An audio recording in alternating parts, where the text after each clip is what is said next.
Bonsoir. Bonsoir. Tout le monde est là, c'est bon?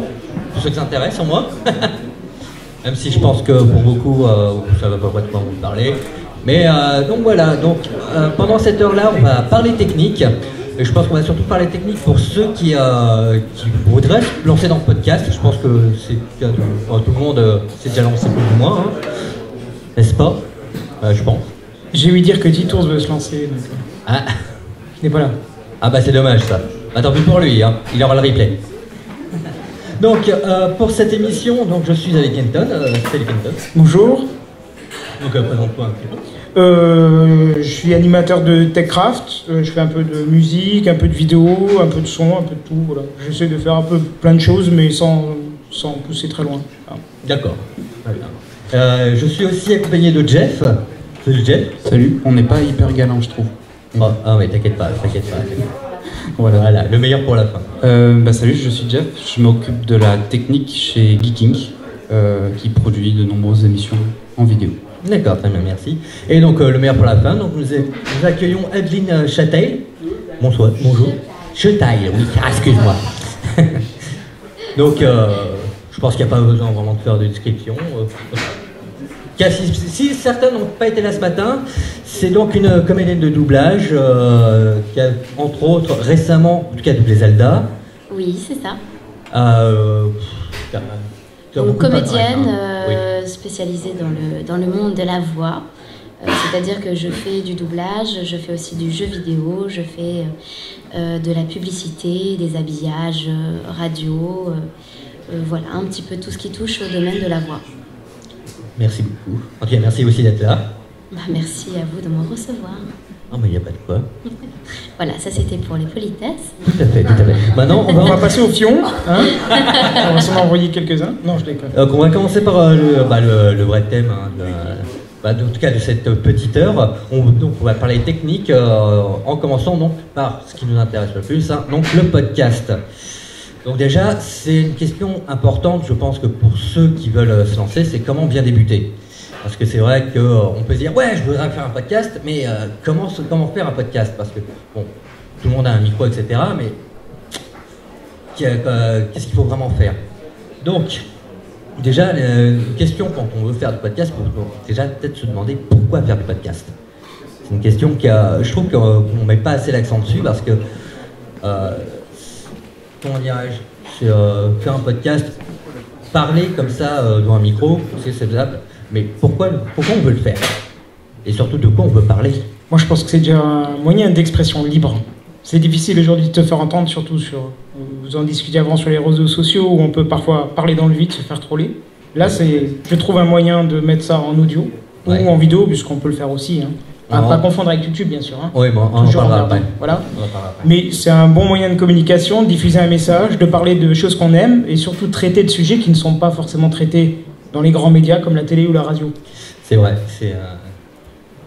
Jeff Je pense que créer un podcast et toute activité artistique ou même toute activité de création, il faut avoir quelque chose à dire. Voilà. Je pense que c'est simplement rajouter quelque chose sur tout l'univers qu'on entend, qu'on voit, et se dire, moi j'ai envie d'ajouter ma pierre à l'édifice. C'est un peu un principe d'être humain, c'est un peu comme les types qui mettaient leurs mains sur les parois d'une caverne, c'est un peu pareil, sauf que là l'univers est plutôt numérique. Et je pense que c'est ça la vraie raison de faire un podcast. Oui, je suis d'accord. Adeline, je sais que tu fais pas du podcast, tu fais du doublage, mais voilà, si jamais un jour tu te lançais dans le podcast, est-ce que ça t'intéresserait déjà? Et puis si oui, qu'est-ce qui te pousserait à en faire? Je pense que c'est un moyen effectivement de communication alternative. Comme tu disais, voilà, c'est pas de la télé, c'est pas la radio, c'est pas YouTube, c'est encore différent, et je pense que ça peut permettre de s'exprimer d'une manière peut-être un peu différente. En tout cas, moi, si jamais je faisais des podcasts, je pense que je raconterais des histoires et je ferais des choses un peu délirantes, avec plein de voix, plein de personnages. Voilà, pour moi, ce serait plutôt ça. Mais j'imagine qu'il y a des tas de podcasts différents, et c'est ce qui en fait quelque chose qui a une richesse et des possibilités infinies. Ah oui, ça c'est sûr. Quand quand on regarde, on retrouve des podcasts sur l'alcool. Voilà. Ça c'est ouf quand même. On peut pas trouver des podcasts quand même, on en parlait tout à l'heure, hein, vraiment, voilà, on se pose un micro pendant qu'on conduit, on parle de tout et n'importe quoi. On n'a pas la censure qu'on pourrait avoir dans d'autres médias. Je pense qu'en fait, l'avantage au cas du podcast, c'est qu'on n'est pas vraiment relié au CSA. On est, voilà, on n'a pas d'obligation. Profitez-en, tant que c'est encore le cas. Oui, voilà. Et est-ce qu'on est obligé d'être intéressant ou est-ce qu'on peut raconter justement des trucs qui ennuient tout le monde? On peut. Non, mais honnêtement, il y en a qui ennuient tout le monde. Est-ce que c'est justement le support qui permet de raconter des trucs ennuyeux qui pourront intéresser, ennuyeux pour la plupart des gens, mais qui pourront intéresser vraiment certaines personnes, et du coup, voilà, sans avoir la pression de je veux faire plein d'écoutes, comme par exemple pour YouTube, où il faut faire plein de vues. Voilà, quoi, j'ai l'impression que c'est aussi l'intérêt qu'il peut y avoir dans le podcast. Le podcast de base, je dis bien de base, n'est pas monétisé, donc on n'a pas cette volonté de faire de l'argent avec de base. Et il y a Karine, une podcastrice qui est là la semaine prochaine à MP3 Paris, qui, pour prouver qu'on pouvait trouver n'importe quoi, avait cherché le point de croix. Un podcast sur le point de croix, et avait trouvé. Pourquoi pas? Bah voilà, donc on peut vraiment trouver tout. On n'est pas forcément intéressant pour tout le monde, mais on aura toujours une cible. Quelle que soit l'audience, qu'elle soit fine ou large. Je pense qu'on trouvera toujours quelqu'un pour nous écouter, de toute façon. Voilà, c'est ça. Et bon. Alors, il y a déjà une question. Non, juste une remarque de plus. On n'a pas la contrainte d'une audience qu'on aurait à la radio ou à la télé. Pas de contrainte d'audience, ouais. Et de format aussi. Vu qu'il n'y a pas de rentabilité à avoir. Oui, ça peut durer 5 heures, si on a envie que ça dure 5 heures. Quoi. Parce qu'au final, il y en a qui font 5 heures. Si quelqu'un, vous avez un reportage par exemple sur, je sais pas moi, la physique quantique, un truc complètement qu'on n'a pas la chance de voir souvent dans les médias traditionnels, avoir un podcast, c'est aussi avoir un format. C'est-à-dire être capable de pouvoir parler de ça pendant longtemps, pendant des heures, ou même de façon hyper courte, parce qu'il y a des podcasts aussi qui durent quelques minutes. Il y a un podcast anglais très bien pour apprendre l'anglais qui dure 5 minutes, et vous avez, je crois, toutes les semaines. Et c'est ça aussi en fait l'outil podcastique, il n'est pas seulement défini par son canal, il est aussi défini par son format. On n'a pas de moule dans lequel rentrer. On crée notre propre monde en fait. C'est ça qui est intéressant aussi. C'est vrai. Et maintenant qu'on a trouvé un peu pourquoi on veut faire du podcast, comment en fait maintenant réaliser son podcast? C'est vraiment aussi un point important. Donc déjà, pour commencer, le matériel. Donc je pense que pour tout le monde est d'accord, on a tous un micro qui traîne chez soi, soit avec sa webcam, soit en micro intégré avec son MacBook, son PowerPC, je sais pas quoi, son téléphone. L'oreillette du téléphone. Oui, son téléphone, etc. Et, donc voilà, s'enregistrer, je pense que c'est vraiment pas un problème en soi aujourd'hui. Après, si jamais on veut vraiment avoir de la qualité, il vaut mieux investir un petit peu dans du matériel. Oui, bon, on ne citera pas ce qu'il y a ici, hein, parce que là, c'est pas pareil, bien sûr. Mais les micros qui sont là sont abordables. Hein. Oui, je pense que c'est abordable à tout à chacun. Combien tu as payé ça? C'est pas moi qui les ai payés, c'est l'association. Voilà, qui est en train de faire un Tetris là-bas derrière, du coup il n'écoute pas. C'est ça. Ça va, tu as réussi à faire les 4 lignes du bas? 15 €. Oui, avec 15 €, vous voyez qu'on peut déjà faire quelque chose de correct. Hein. Nous, on a le retour dans les oreilles, le son est très potable. Honnêtement, très potable. J'espère quand même, hein. Je me prends la tête à faire un truc propre. Non, mais il ne faut pas oublier que le résultat final de ta chaîne est égal au moins bon élément. Et je pense que c'est un des moins bons éléments de la chaîne et le résultat est propre. Oui, c'est sûr. Bon, après, je ne suis pas dans les sondiers, parce que je ne vais pas rentrer dans les détails. Hein. Mais faut faire quand même attention à la chaîne du son, parce que même le truc le plus merdique peut justement tout saloper. Mais ça, c'était vraiment quelque chose de très pointu, et je vais pas rentrer là-dedans. Du sondier. Non, je vais pas rentrer là-dedans.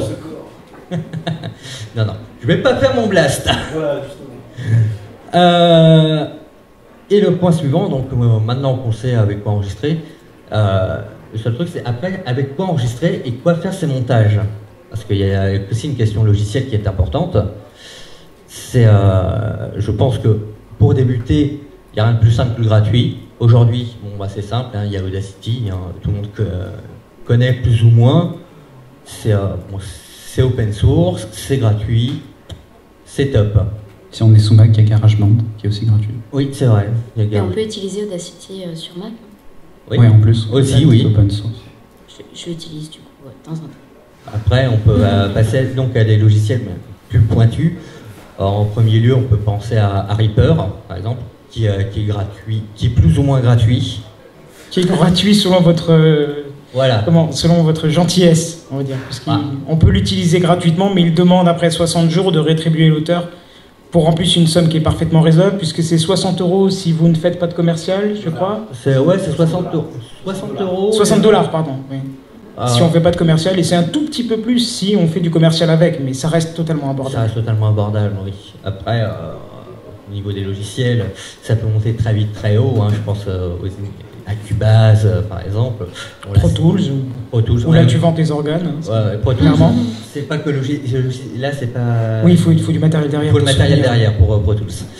C'est pour ça que ça coûte vraiment. C'est pour ça que c'est vraiment pas conseillé pour faire du podcast, en tout cas à notre niveau, je dirais. Oui, est-ce que ça sert vraiment à quelque chose d'avoir un logiciel aussi pointu que Pro Tools? Non. Non. Voilà. Clairement, non. C'est le sondier qui parle, hein, non, clairement. Pro Tools peut-être pas, mais Cubase, si déjà tu fais de la musique à côté, si tu l'as déjà, autant t'en servir. Bien sûr. Puis Cubase, on peut trouver les versions essentielles à 100 $. Ça reste quand même assez abordable. Hein. Il y a des versions offertes quand on achète des claviers ou des cartes son voilà. prix qui sont limitées à certes 10 voix, mais en podcast 10 voix c'est déjà énorme. C'est énorme. Déjà quand on dépasse 3 voix, c'est oulala. C'est chaud. Hein. Mais... Oui. Non, vas-y. Ah d'accord. Souci de carte, je vais me faire un angle de vue, c'est pas grave. Bref. Sinon, quelque chose à rajouter d'un point de vue logiciel Non, Jeff. J'ai pas forcément. Non, mais je pense qu'on l'abordera après quand on sera pour le direct. Mais non, à part cela, après, en termes de montage pur, dans le sens où. Est-ce que tu es que sur montage? Après, il y en a d'autres. Hein. Il y a Studio One. iMovie, ça existe encore? iMovie, oui, mais c'est pour de la vidéo plutôt. Voilà. Si tu veux faire du podcast en vidéo, oui. gratos. Tu peux faire du montage audio avec, par exemple, Adobe Premiere. Hein. Tout à fait. Oui. Mais c'est aussi cher. Oui, quoique par abonnement. Hein, oui, ça reste payant, alors qu'iMovie est quand même offert avec les Mac. Puis t'as Audible aussi, si tu veux la suite Adobe absolument. Oui, Audition plutôt. Oui, Audition. Oui, mais il y en a plein d'autres qui existent, mais bon, je pense que... Dans le thème, je pense qu'il faut plus axer sur le gratuit, puisque quelqu'un qui veut s'y mettre va pas forcément dire bon allez tiens, je te pose 500 boules sur la table, on achète des micros. Surtout que si jamais on se lance vraiment là-dedans, est-ce qu'on va durer, est-ce qu'on va rester, je sais pas, plusieurs années à faire ça? Ça reste à voir. Hein. Je pense que la motivation dépendra de la personne, quoi. C'est-à-dire au bout d'un an, il aura peut-être tout dit et puis j'arrête. Hein. Aussi, oui, bien sûr. Donc pourquoi investir dans du matériel, dans des trucs comme ça qui va lui coûter un bras pour rien, quoi, au final. C'est tout, hein. Du coup, une fois que tu as réglé le logiciel, il faut attaquer un peu faut se mettre devant le micro. Devant le micro, la caméra, oui. Et puis il faut attaquer le truc. Alors moi, le point que j'ai surtout, c'est... là, Adeline va peut-être nous aider un petit peu. Peut-être. Pas sûr. C'est le point de vue de travailler sa voix, parce que c'est bien beau d'avoir des micros, etc. Mais il faut aussi savoir placer sa voix. On va pas arriver. Oui, bonjour, bienvenue dans le. Tu peux faire du Richard Bourringer. Ça peut le faire. Mais après, ça dépend le style, bien sûr. Ça dépend du style, moi j'imagine. Mais après, c'est vrai qu'on cherche d'être un minimum dynamique pour justement pour pouvoir attirer l'attention, on va dire. L'auditeur, on ne veut pas l'endormir, à part si c'est le but, mais ça c'est autre chose. Ce qu'on pourrait faire, c'est un exemple. Mettons qu'il y a quelqu'un qui veut se lancer dans un podcast où on fait des voix bizarres, comme ce que tu disais tout à l'heure. Tu fais un podcast sur des voix étranges, etc. Comment du coup tu te préparerais en fait à faire ça? Comment tu te prépares avant une séance d'enregistrement pour préparer ta voix? Alors moi, dans mon métier au quotidien, j'ai pas vraiment de préparation. Bon, je fais attention un petit peu à ma voix, mais j'ai pas de problème de voix. Après, c'est vrai que je l'utilise d'une manière professionnelle, donc je sais pas si on peut comparer ça avec un podcast, parce que j'imagine que vous n'avez pas forcément où vous dites pas, il faut absolument que je sorte un podcast tous les 2 jours. voilà, c'est pas forcément astreignant. Il y en a Si si. vous êtes- Oui, si il y en a si. Ah non, donc si vous avez une extinction de voix, c'est la merde. On a déjà fait un comme ça, c'était une horreur. Donc j'ai pas de... Moi, personnellement, j'ai pas d'exercice d'échauffement de voix ou des choses comme ça. Ça peut être pas mal si vous avez envie d'en faire. Vous pouvez faire des petits exercices un peu comme les chanteurs, par exemple, pour chauffer un petit peu sa voix.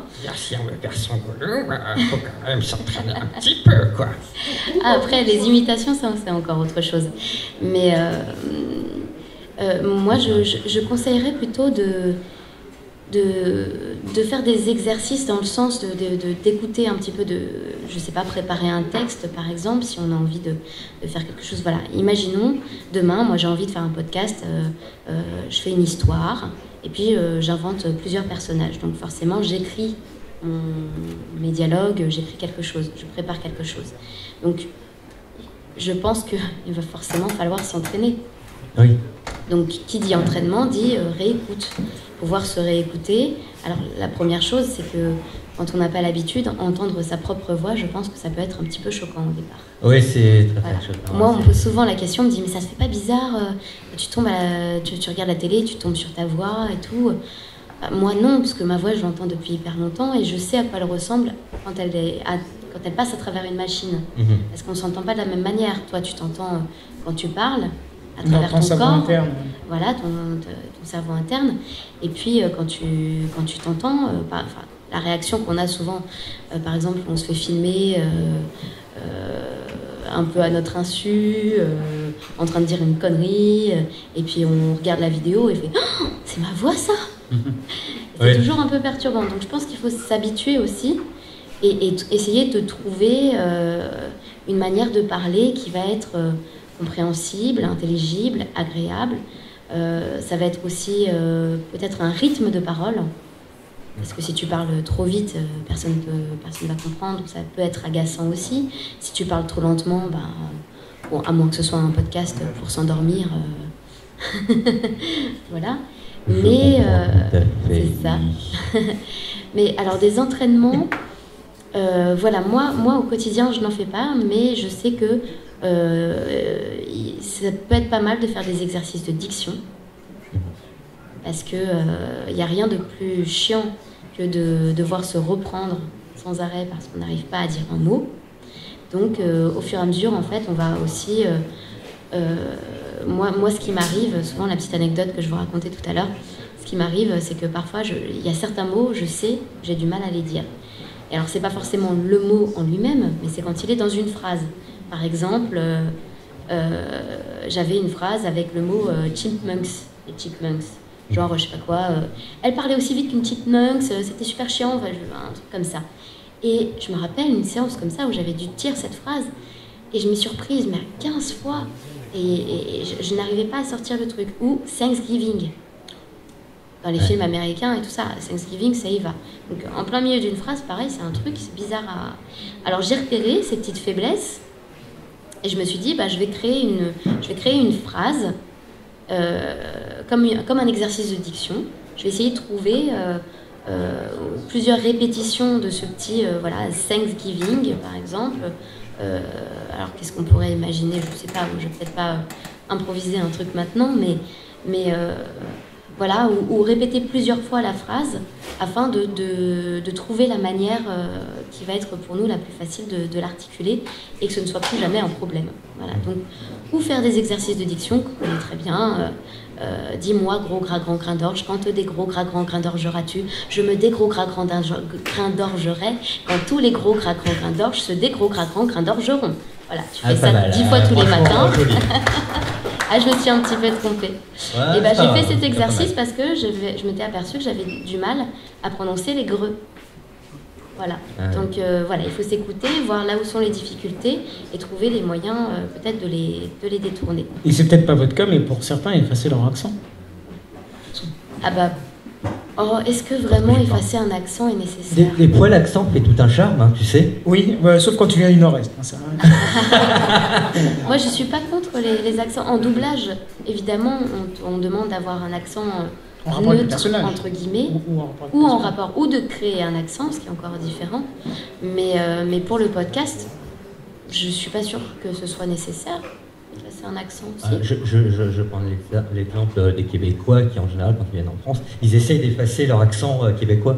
Et c'est vrai que des fois, ils sont très impressionnés parce qu'ils parlent vraiment normalement. Quoi. Ils parlent, on va dire, presque comme un Parisien. T'as fait, ouais, bon. Parce que quand tu vas là-bas, tu fais, t'as dit quoi? Oui, J'ai rien compris.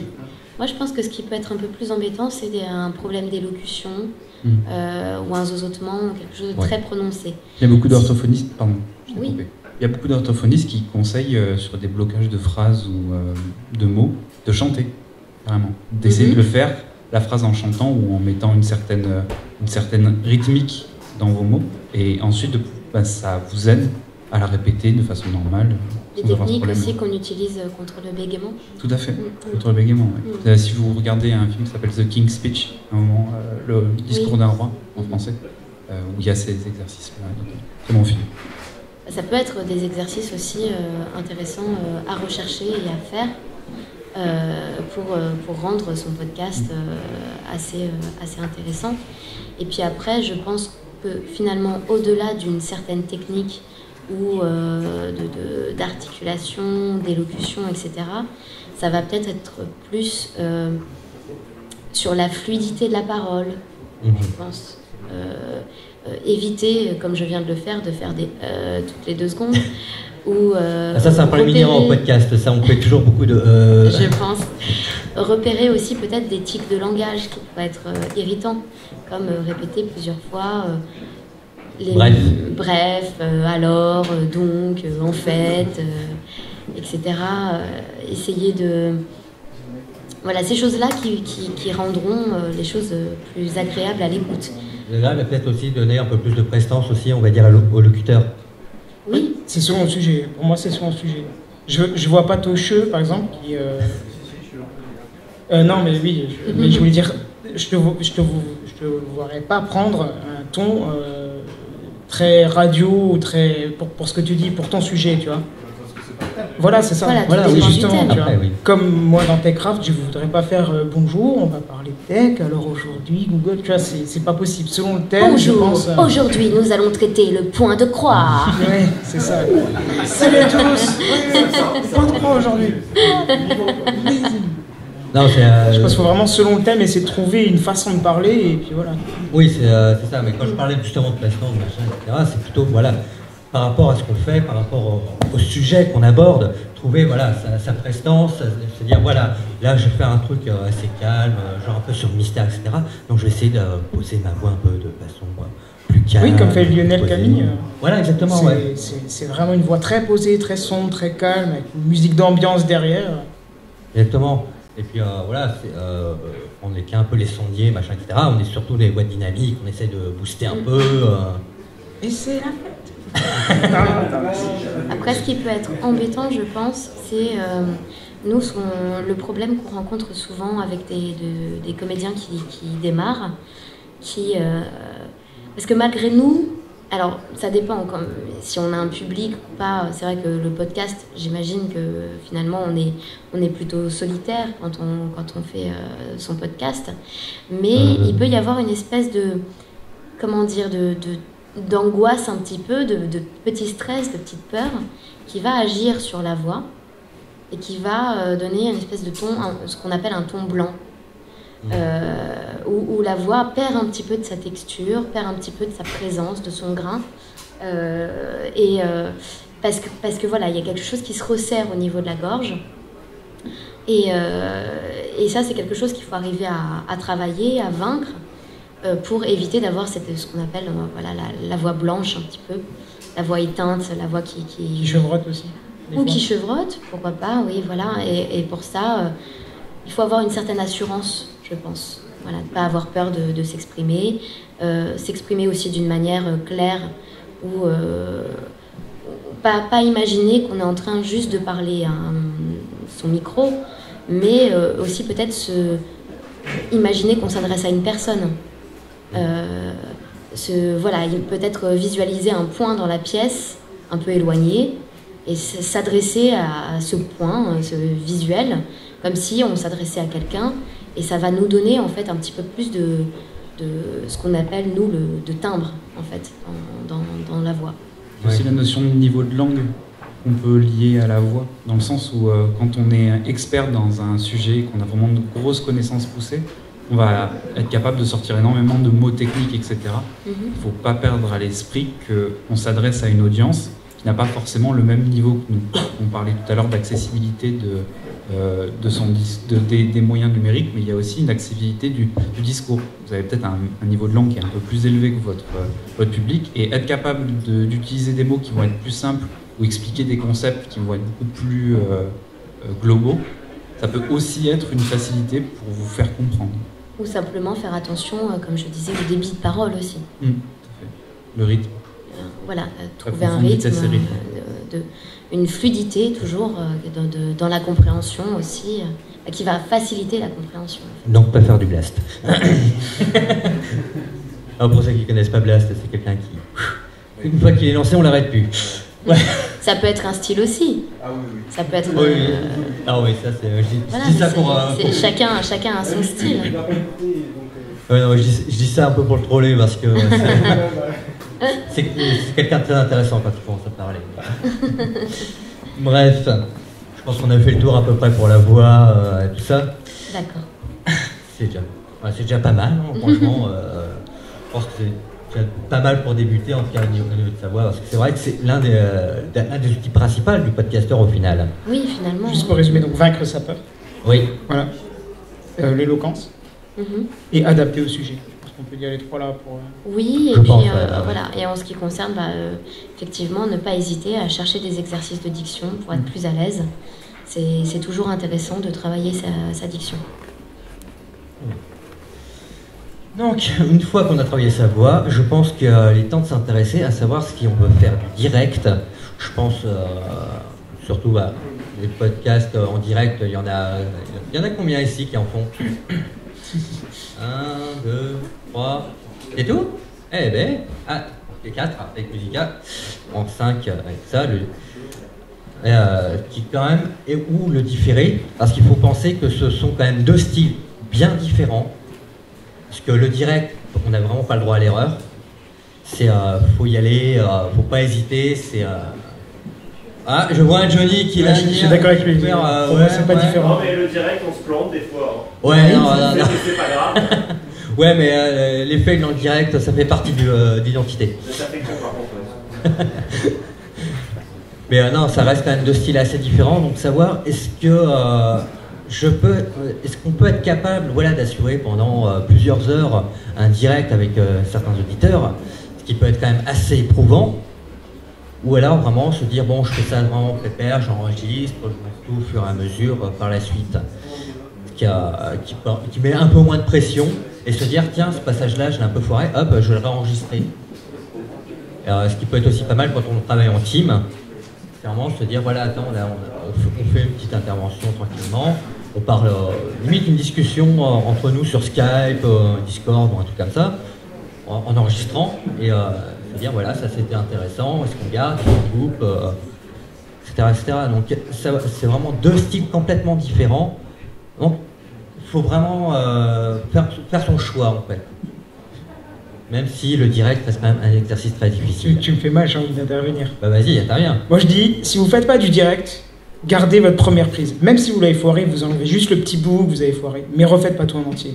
Oui, alors c'est vrai Quand vous refaites une chose la deuxième fois, vous la faites jamais aussi bien que la première fois. Parce que vous avez l'impression de vous redire. Vous allez louper un thème que vous avez dit la première fois parce que vous savez plus si vous l'avez dit ou pas, donc vous le redirez pas. Et combien de fois ça vous est déjà arrivé, vous refaites un truc, vous dites ah j'ai oublié ça, je l'avais dit dans la première fois, et puis c'était quand même mieux la première fois. Donc coupez juste ce qui vous va pas, ou faites du direct. Tant pis, même si en direct vous faites une erreur. Du podcast, on n'est pas sur TF1. Oui, c'est vrai. Quoique, on est bien au-delà, mais bien au-dessus même, mais une bonne qualité. Mais voilà, vous comprenez ce que je veux dire. Ça sert à rien de se dire ah non, je l'ai foiré, je recommence. Enlevez juste ce qui vraiment ne peut pas être conservé, mais refaites pas toute une prise. Après, moi je vois ça comme ça, mais c'est mon avis. Après ça dépend, franchement, parce qu'il y a des fois les premières prises, tu dis oh non là c'était vraiment de la merde, faut vraiment que je leur fasse tout là. Il y a des fois, ça peut arriver. Hein. Ça vous arrive de devoir faire des grosses parties? Alors moi, dans mon travail, oui, c'est-à-dire que généralement, ça peut arriver de garder la première prise parce qu'elle était bien. Mais après, on a des moyens techniques aussi qui sont de reprendre juste le bout qui nous intéresse. Mais c'est très particulier parce que ce sont des phrases qui sont écrites, ce sont des dialogues. Donc il n'y a pas le spontané en fait.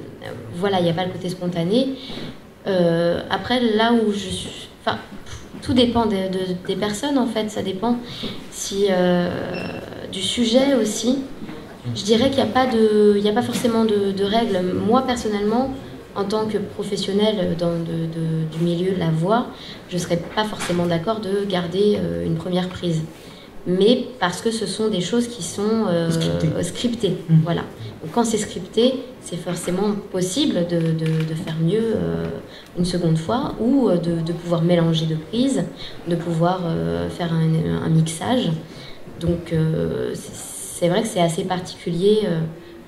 Et puis généralement, je pense que si on vous demande de le refaire, c'est qu'en général, c'était pas au goût la première fois. Alors moi, ça m'arrive souvent, notamment en publicité par exemple. J'arrive pour faire un spot publicitaire, donc j'ai un texte. On me dit, bon bah écoute, vas-y, on va faire une première prise, on va voir ce que ça donne.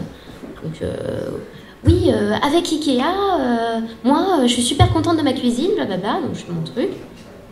Et puis il y a un gros silence, je fais ouais, c'est pas mal. Bon bah c'est bien, c'est super, mais vas-y, fais-en d'autres quand même. Bah j'en fais d'autres. Et puis au bout de je propose plusieurs choses, j'essaie plusieurs tons, j'essaie plusieurs choses. Et c'est déjà arrivé assez régulièrement qu'on se dise finalement la première elle était bien. Donc bien sûr, les premiers gestes ont forcément quelque chose de spontané, ont forcément quelque chose qui peut être pas mal, mais c'est des cas assez exceptionnels. Et puis c'est pour des textes qui durent 15 secondes. Hein. Oui. Encore une fois, je vais être le gars qui va répéter ça tout le temps, mais c'est aussi une question de forme. Si tu veux, dans ta création, avoir quelque chose qui est vachement proche de ton public et parler d'un sujet avec l'humanité que tu as, c'est-à-dire ton avis personnel et ta façon de dire les choses, c'est aussi bien de garder qu'une seule prise et de le faire en direct, pour le coup, parce que ça montre qui tu es. C'est-à-dire justement, on parlait de TF1 tout à l'heure, pas un professionnel de ça, tu n'es pas payé pour faire ça, et tu me donnes juste ton avis brut, le chose qui en est ressorti. Après, c'est plus authentique. Oui, voilà, c'est plus authentique. Mais pour le coup, sur des travaux qui sont un peu plus travaillés, entre guillemets, notamment je ne sais pas si on en parlera, mais en post-production, où il y a un travail qui est fait, malheureusement, tu es obligé de fournir une gamme d'orientations différentes pour pouvoir choisir celle qui est la plus adaptée à ce que tu veux faire.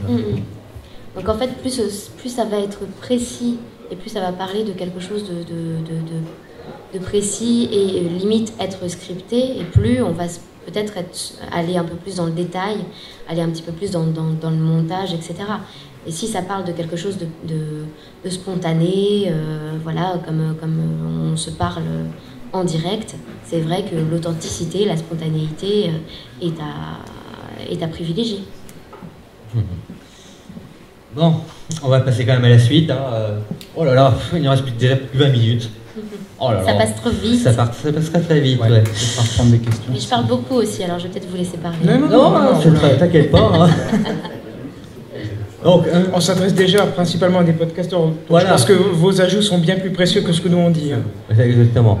Donc, une fois qu'on a trouvé un peu sa façon, ce qu'on veut faire, comment les faire en fait. Donc, on va parler des solutions. Donc, le direct, déjà pour commencer, il n'y en a pas 3000 au final aujourd'hui. Parce que si jamais on ne s'y connaît pas du tout en programmation ou quoi que ce soit, des solutions, il y a MixLR aujourd'hui. Je pense que. Je connais pas. Non, tu connais pas. Tu connais. Je connais, oui, mais j'utilise pas, mais je connais. Oui. Ok. Donc je suis seul à m'en servir ici. Ah merde. Je pense. Ouais, MixLR, bon, c'est gratuit. Ça peut être gratuit, mais en gratuit, tu peux diffuser 1 heure comme ça, une petite heure avec une qualité un peu pas top. Sinon, c'est par abonnement. Et, ça offre vraiment une alternative à une solution de direct, vraiment pas mal. En plus, ce qui est bien, c'est que tu as un backup d'enregistrement, etc. Donc, Ça permet de faire pas mal de choses. Sinon, il y a, pour les solutions en direct, on pourrait dire il y a les solutions par Altacast. Je ne sais pas si vous connaissez aussi. Non? Moi, je fais que du direct vidéo, donc... Ah d'accord. Ah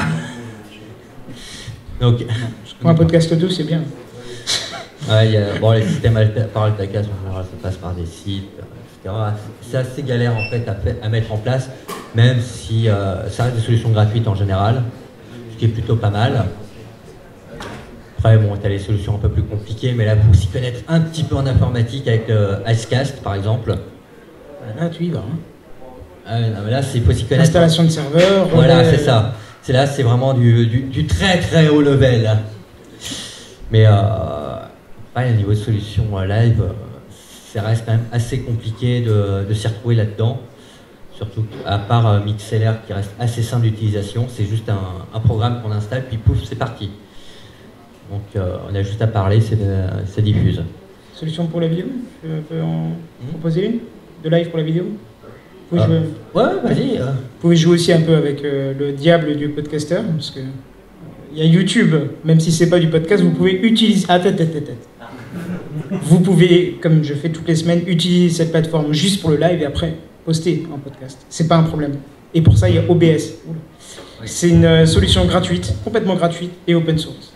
Bah, dans ce cas-là, on peut aussi citer Twitch, on peut citer... Oui, mais c'est via OBS, tu vois. Oui, toujours selon reste... vous pouvez... Oui, après les plateformes sont diverses. Hein, mais... Ça reste bien OBS. D'ailleurs, pour citer ce que c'est OBS, c'est un système en fait de montage en fait de vidéos en direct, pas presque. C'est ça. Ben, c'est utilisé là actuellement pour envoyer le flux sur le site de Bad Geek. Voilà. C'est extrêmement simple à mettre en place puisque vous insérez vos scènes, vos canaux audio et vidéo.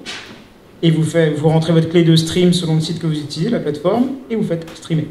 Voilà, c'est à peu près ça. Bon, après, vous pouvez jouer avec la qualité et ainsi de suite, mais vous cherchez un truc sur Google, vous aurez un résultat qui vous fera un truc bien pour votre connexion et ça sera vite fini. Exactement. Puis, je pense que pour la vidéo, c'est une des solutions les plus pratiques. Vous utilisez un autre moyen, peut-être? Oui. Enfin, moi, un moyen qui est peut-être un peu différent et surtout payant, moi, j'utilise XSplit Broadcast. Ah oui, bah, c'est le... ouais, c'est le grand frère, on va dire. Voilà, qui est le même genre, mais c'est surtout la notion de scène qui est intéressante, vu que nous, on essaye de faire comme à la télé sur Internet. Ça veut absolument rien dire.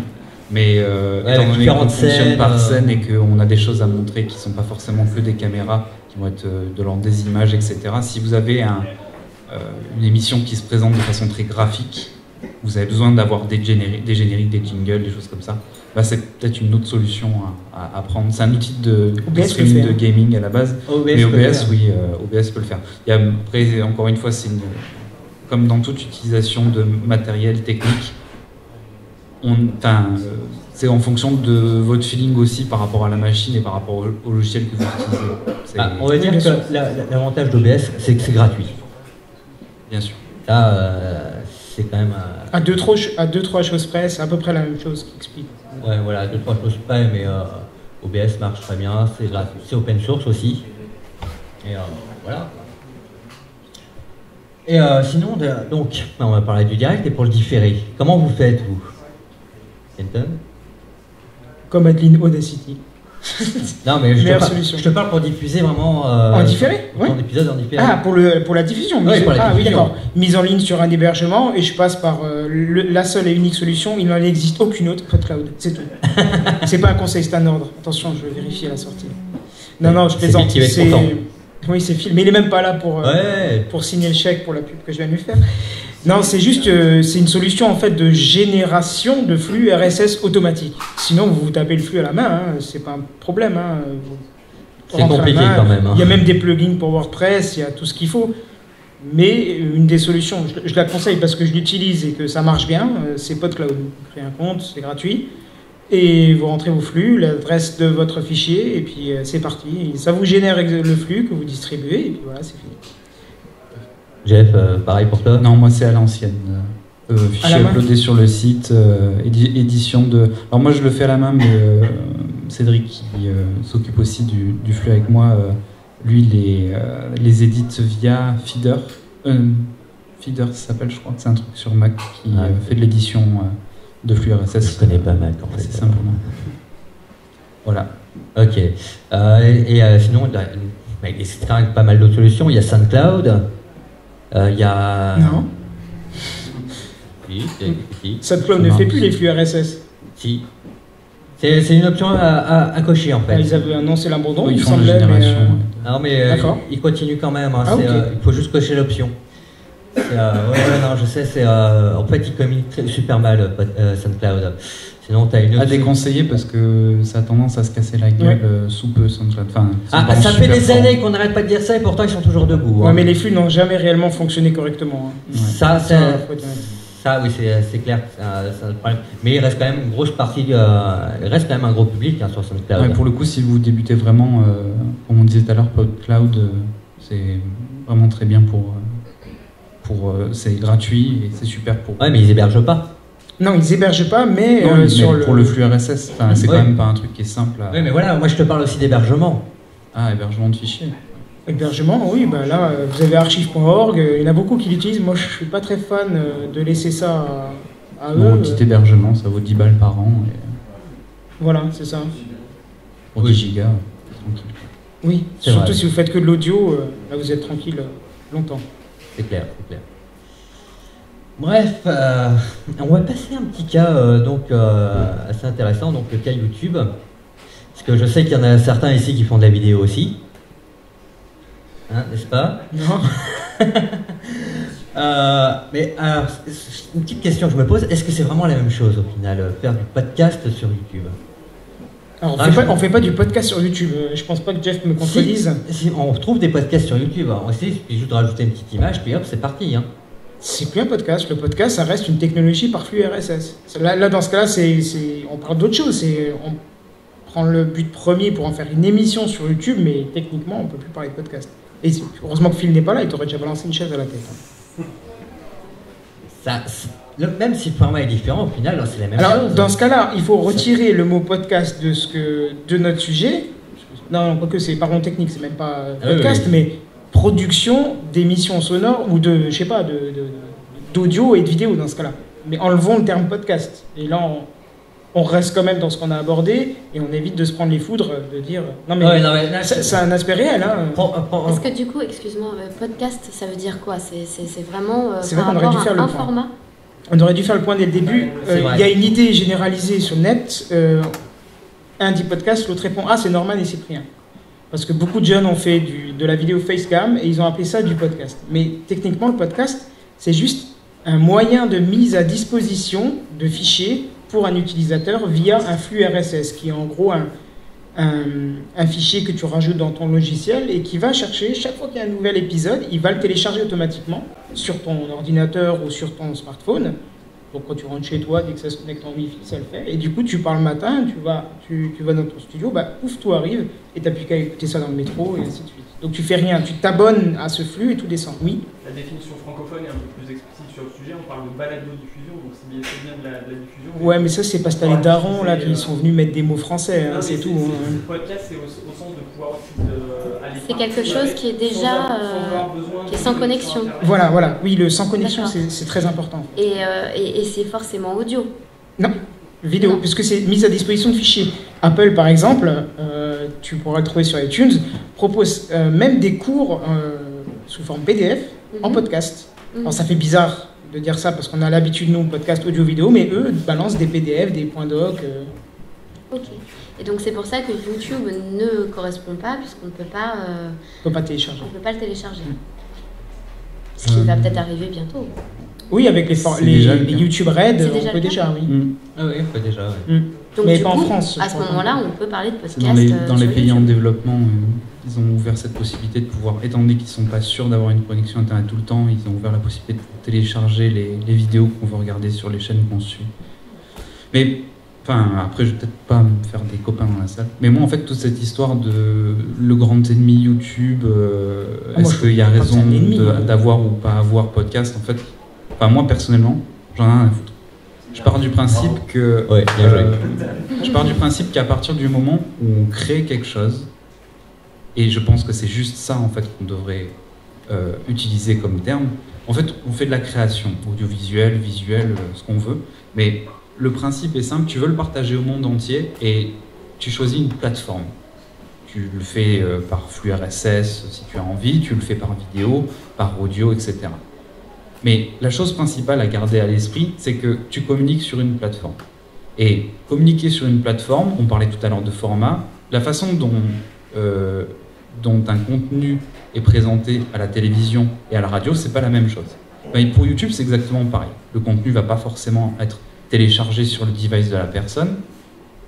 Et même, tu regardes YouTube, tu regardes la façon dont est géré YouTube, très peu de vidéos qui sont au-delà de 10 minutes, du jump cut, donc des trucs que tu es très rapidement et monté de façon très rapide. Il y a des conventions YouTube, en fait. Voilà. Enfin, c'est exactement ce que tu dis. Chaque plateforme a ses codes. Et diffuser du podcast dans l'idée qu'on a du podcast, c'est-à-dire faire des émissions en épisodes et les donner aux autres, ça implique aussi de faire un choix. Soit mes émissions sont du copier-coller du flux RSS et je les mets sur YouTube, soit je peux essayer, et je pense que c'est ce que devrait faire à mon avis la plupart des gens, adapter votre contenu. Et vous n'êtes pas obligé de tout mettre. Mettez des petits morceaux, par exemple sur une chaîne YouTube, ou des trucs qui sont beaucoup plus graphiques, des principes.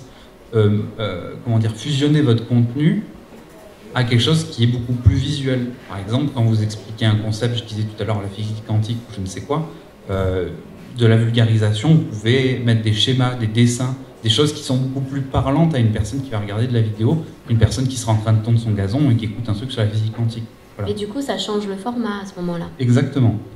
Mais c'est là que c'est aussi drôle la technique, c'est que la technique peut s'adapter. Et c'est ça qui est drôle en fait. C'est ce que nous on a choisi de faire par exemple avec notre podcast, c'est-à-dire que vous pouvez l'écouter en audio, mais les sujets qu'on traite, si vous regardez en version vidéo, vous avez les images qui correspondent à ce dont on parle. Ce qui peut être intéressant quand on propose un objet Kickstarter ou autre chose, des fois la forme, on aime bien avoir un support visuel, et c'est ce qu'on fait. Et du coup, on laisse quand même le choix à la personne qui veut consulter ce qu'on propose, soit de que l'écouter, donc on décrit l'objet, soit s'il veut aussi le voir, il peut le voir sur la version vidéo. Attends, moi je reviens un peu sur l'histoire de format, parce que tu dis par flux RSS. Moi, honnêtement, je me sers d'aucun flux RSS, pourtant j'écoute du podcast en streaming, je ne télécharge pas. Est-ce que ça reste du podcast? Comment ça, tu écoutes en streaming sans RSS? Je sais pas, tu écoutes comment alors dans ce cas-là? Bah, il y a un player sur un site. Il y a des players sur les sites, sur PodCloud. Oui, d'accord. Comme ça, mais je n'utilise pas les flux RSS ou quoi que ce soit. Alors toi, tu les utilises pas, mais derrière, c'est ce qu'il y a. Mais, oui, mais ça, pourtant, ça reste du podcast. Non, mais d'accord, moi j'ai juste répondu à la question d'Aline qui demandait qu'est-ce que c'est techniquement maintenant le podcast. Après, effectivement, on revient à ce que dit Jeff, on propose du contenu. Le thème, c'est on parle technique pour proposer du contenu aux gens. Ça s'appelle podcast, voiture téléguidée ou chou-fleur. Au final, on s'en fout. Oui. Comme il a dit, on s'en fout. On propose du contenu à quelqu'un. Et comment on fait? Oui. C'est pour ça.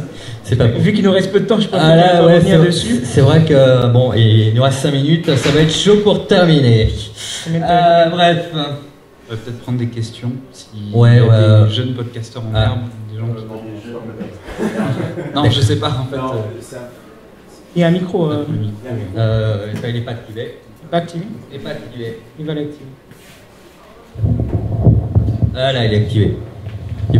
C'est un peu le débat qu'il y a à la radio en ce moment, c'est si on doit la filmer ou pas.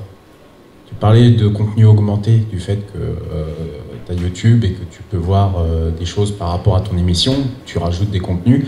C'est un peu le débat qu'il y a actuellement à la radio, c'est est-ce qu'on doit la filmer pour y rajouter du contenu, ou est-ce que ça doit rester purement de la radio? Et il y a de plus en plus de gens qui s'opposent au fait de se filmer. Donc est-ce qu'il n'y a pas une contradiction sur le fait que toi, dès le départ, tu te dis je fais un podcast, je fais de l'audio, et que du coup, avec la force des choses, j'ai fini par faire de la vidéo.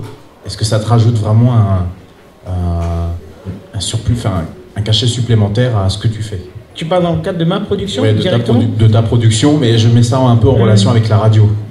Nous, on a une optique différente, c'est-à-dire qu'on a commencé à faire de la web radio, ça s'est cassé la gueule très rapidement, et on a voulu continuer à proposer de l'écoute en direct.